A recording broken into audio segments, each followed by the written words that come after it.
Well, I literally just got off the phone with the judges, talking about the whole incident with Kevin McMaster. Now, I knew that there was going to be an issue in the past, historically, traditionally.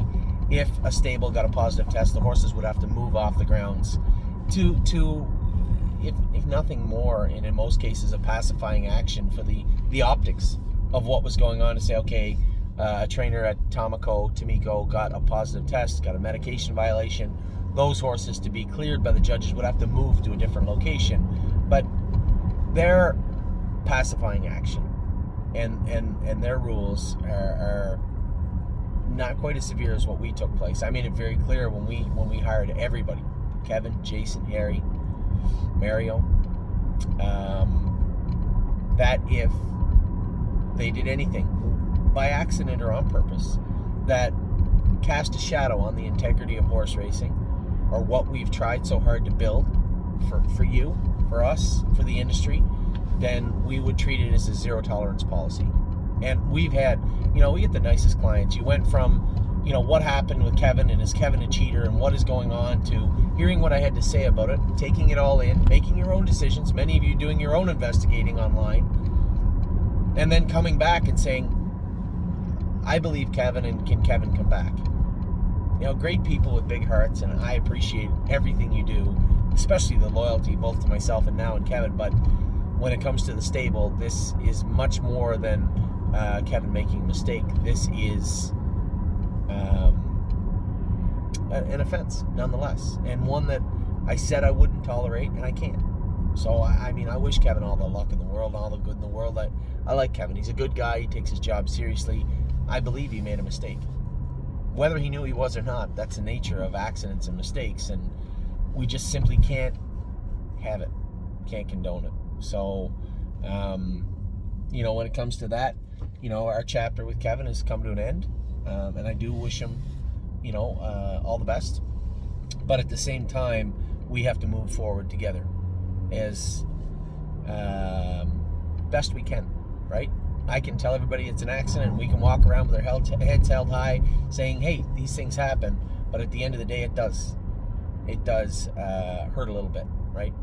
So what the judges said was, we like to have everybody at arm's length. And I said, hold on. I could argue this and saying, yeah, by moving the horses, they're at arm's length. We terminated the contract of Kevin McMaster over this. He's gone. There is no arm's length. Short of a restraining order, there couldn't be a more severe penalty. And whether that's over the top or not, that's the deal. And I think they recognize that, but at the same time, especially since the suspension's up in 2 weeks, they would rather not field phone calls. Why is Jason McGinnis, who works for Anthony McDonald in the stable.ca, allowed to take horses from Kevin McMaster when he got a medication violation, who works for the stable.ca? I get it. I get the argument. So my question to you is, what do we do moving forward? Now, I'll go through it quickly. We did have a number of our clients message me and say, hey, Taimo Houdini's racing pretty good. Do you think a trainer like Ben Bergeron could take him? I get no problem with Ben Bergeron. We hired his brother. I think we might have been in. I don't know. But sure, we could try him there. I don't know if he's a Mohawk-type horse. So would Ben take him? I don't know. I'm going to ask him tonight, and we'll get to the bottom of it, if he will or he will not. One way or another, I'll have an answer for you on that. Now, when it comes to Don't Believe Me, Just Watch, Italian Grit, and even Broadway Roll, I reached out to Travis Henry, who's stabled down towards London, a driver of ours, and said, hey, can you take these horses for a few weeks? Now, if Don't Believe Me, Just Watch is racing good for Travis Henry, keep the horse. Keep racing him. We've done this with trainers in the States. Not so much here in Canada, but in the States, we have horses with multiple different trainers. And if Travis gets along good with them, great. And if he doesn't, it's 2 weeks. So if nothing else, it's cumbersome. And if it works out great, hey, I think everybody's happy. So before you get too excited about that, Travis is a very, very busy person also, who has his own stable of horses with his wife and I don't know if he has room. He hasn't messaged me back yet. So we'll get to the bottom of that. I thought about sending Broadway Roll and So Admirable to Saratoga. It's a possibility. We have a trainer there, Mr. Dickey. I know that my brother Mark, has a pretty good relationship with a couple of other trainers there. Mark Beckwith, I believe, is one of them. I don't know Mr. Beckwith that well, but he's one of them. Would he be able to take them? And then I thought, if I could come to an agreement with our clients, we could take the next 2 weeks. We can still train up So Admirable. And she doesn't have to qualify or miss any time, but I could take the time to get her foot 100%. It's a pretty nasty foot separation she had. I know a lot of people are like, come on, what are we going to do with So Admirable? It's a long year. And is it ideal? No. But at the same time, what's best for the filly, what's best for us, and what's tolerable? What do you guys want to do? So there's another horse, Blue Monk. Again, I could send Blue Monk I believe Blue Monk has earned a trip to Mohawk. I could send Blue Monk to a trainer like Carmen Auciello. And if it doesn't work out again, he can come back with us afterwards. So these are things, especially with the timeline of Kevin's suspension, these are things that can be procured. So I'll speak to Kevin, or I'll speak to Kevin.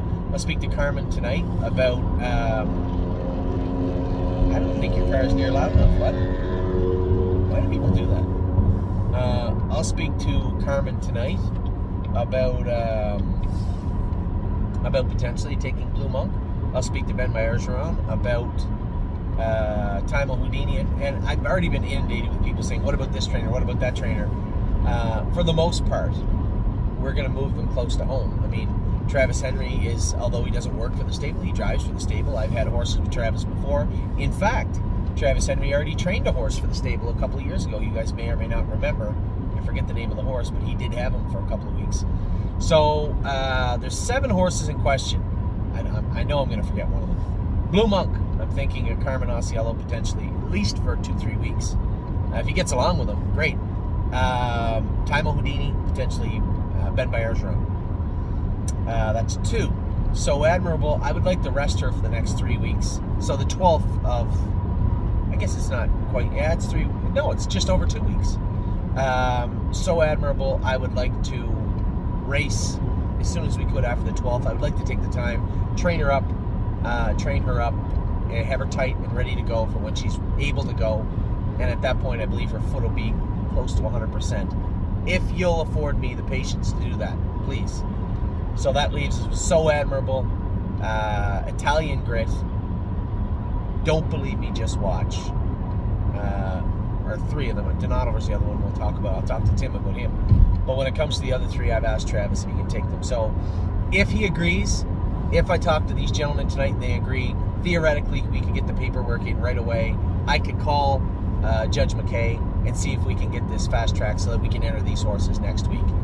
I apologize for the holdup, but in the old days, many of you horsemen have said, what's taking so long? Nowadays, as you can imagine, we have to put in a form. We online, nonetheless, have to fill it out. The trainer getting the horse has to fill it all out online, submit it. It has to be okayed. If it's not okayed, like in this case, we'll start all over again. Now that we know how to do it, now that we know what's going on, I think we can expedite this a little bit. So that's what's going on with the horses right now. I apologize. I did want to keep the horses with Jason. I think I had an argument. I could make an argument for it. It just wasn't the time. I don't want to rock the boat. I don't want to bother anybody. I just want to put this chapter behind us and move forward as the group we are. It's an unfortunate incident. It happened. It's over. Now we need to move forward. I think we can gain full closure to this on the 13th of April. But for now, I'm left, again, dancing, trying to get this taken care of tonight. So I'll have answers for you. I won't make another video when we get confirmation from people. I'll simply reach out to you via email on our site and let you know what's going on with the horses. But that is what I'm thinking right now as I'm on my way to Mohawk to warm up and race White Tiger. That's where I sit right now. So now you're fully updated. You know everything I know as of right this second, 6:20 on Friday evening. I'll be sure to let you know when I know more as the information comes in. Take care.